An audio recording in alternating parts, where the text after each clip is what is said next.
푸틴 러시아 대통령의 방북이 임박한 가운데 한미 외교차관은 이번 북러 정상회담이 군사협력 심화나 한반도 평화를 해쳐서는 안 된다는 데 뜻을 같이 했습니다. 푸틴 대통령의 방북을 두고 북한 도발도 잠잠해졌는데요. 북러 정상회담 이후 다양한 형태로 재개될 수 있다는 전망이 나옵니다. 김대겸 기자의 보도입니다. 푸틴 러시아 대통령의 방북이 예고된 가운데 한미 외교차관은 긴급 유선 협의 자리를 마련했습니다. 양측은 통화에서 푸틴 러시아 대통령 방북 가능성을 포함해 한미 동맹과 각종 현안에 대해 의견을 나눈 것으로 알려졌습니다. 특히 김홍균 외교부 1차관은 푸틴 대통령 방북이 유엔 안보리 결의를 위반하거나 북러 군사협력을 심화하는 결과를 초래해선 안 된다는 의견을 미국에 전달한 것으로 전해졌습니다.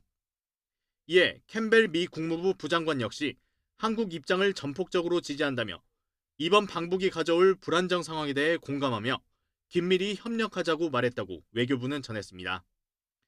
통일부도 러시아와 북한의 교류 협력은 한반도 평화와 안정에 도움이 되는 방향으로 추진돼야 한다며 안보리 결의를 준수하라고 거듭 촉구했습니다.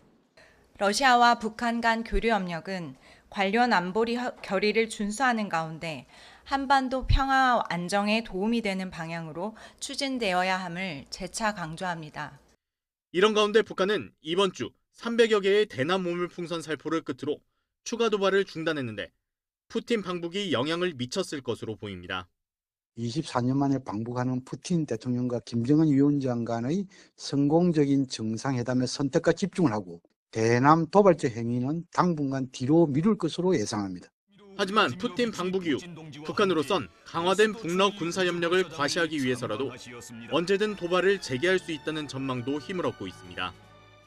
더욱더 긴장을 조성하려고 하면은 다른 영역, 특히 NLL, 북방 한계선 인근에 그들이 얘기한 해상 국경선을 침범했다라는 명분을 삼고 국지 도발을 걸어올 가능성도 완전히 배제할 수는 없다라고 생각합니다. 미국 전략문제연구소 산하 한 북한 전문 사이트는 최근 북한이 전술핵 공격 잠수함이라고 주장하는 김군옥 영호함 등의 활동이 이례적으로 증가했다며 올여름 안으로 잠수함 발사 탄도미사일 시험 발사 가능성 등을 언급했습니다. YTN 김대겸입니다.